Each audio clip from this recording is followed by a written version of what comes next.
Okay, if you feel like spending money and you know you shouldn't, you have to do this activity.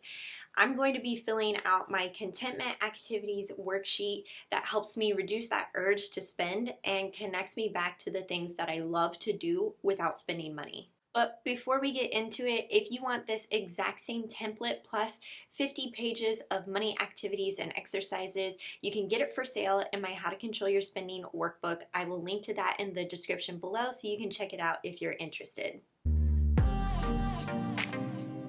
Okay, so there's really two parts when I think about that urge to spend. If you're feeling like mindless and you just want to go online or maybe head out and go shopping, there's really two things when it comes to spending money and just taking control of your finances. And that first piece is awareness. You might not even realize that you're spending money uncontrollably until after the fact, when you're going through your bank account and you realize you really don't have a big balance in there anymore and you're wondering where all your money went. And a lot of times when I'm thinking about this, especially with Amazon and Target, those transactions, those line items inside of your credit card or your bank account, you don't really know what you bought at Target or Amazon unless you hang on to your Target receipt or you look back through your Amazon orders. When you are feeling, fill in the blank, when you are feeling happy or excited, you spend. If you feel upset, frustrated, you spend. You use retail therapy to either increase your joy or decrease that anxiety, and instead what it really is doing, that spending is blocking the core values that make you you. So that's the second part to this technique, is that you need to come back to your core values. These are the things that, the intangibles that if you didn't connect with these intangibles, then you just would feel a little off. And so a lot of people mistake spending with contentment.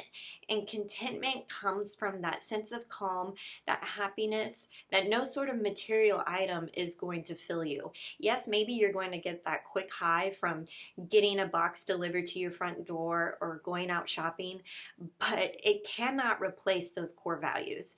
Now, core values are going to look different for everybody, but for me personally, it means connecting with my faith, going outside, experiencing nature, just connecting with my relationships and having deep, meaningful relationships with the people that I love, and doing the things that I love to do that don't cost any money. That is what the contentment activity list is. So let's get into it. We are going to fill out the contentment activities list. I'm going to hop over to my kitchen table and I'm just going to start filling this out. You are going to take out a sheet of paper. Let's do this together. Take out a sheet of paper and your favorite pen. In fact, I have my favorite felt tip pens. I love these things. I'm super into arts and crafts. And you're going to set a timer for 10 minutes.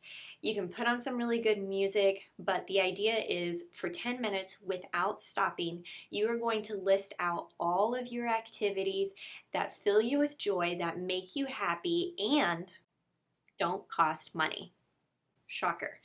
You're going to write as many things as you can. It could be reading, it could be cooking, it could be listening to really good music, doodling. I'm going to go through my activities list, so let's get started.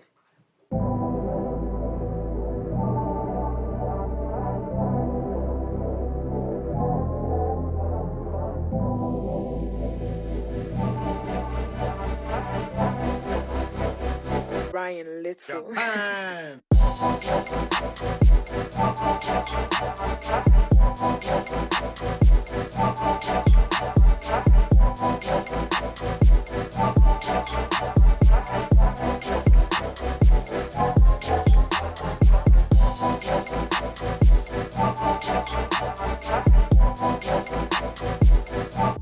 Okay, so once you fill out your contentment activities list, which it took me exactly 10 minutes when I set my timer, I even had a couple of seconds to spare to take a look at the list, you are going to circle your top 3 activities. Just things that really jump out to you that you're like, ooh, yes, that's really exciting. I love when I do that activity.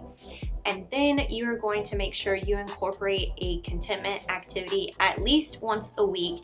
And anytime that you feel like you want to spend money and you know you shouldn't, or you're feeling that urge and it feels just very impulsive, you're going to go back to your contentment activities list. I like to tape mine on top of my desk so that every time I'm working or I'm at my office, I can take a look at my contentment activities list and then just pick an activity on here.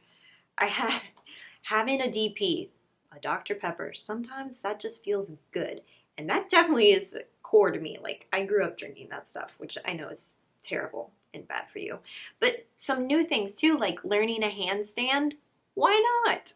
It's fun. It doesn't cost me any money. It's a new challenge. Any of these things. I circled surfing, reading a Bible verse, FaceTiming a friend, because I wanted to pick activities that are kind of diversified. Reading a Bible verse takes absolutely no time at all. I just open up my app and read it and then digest it and use that as fuel for my day. Things like surfing, where it takes a little bit more prep time, I can incorporate on the weekends, and it feels so good. I love, you'll see on my list that I had actually a lot of activities that have to do with water.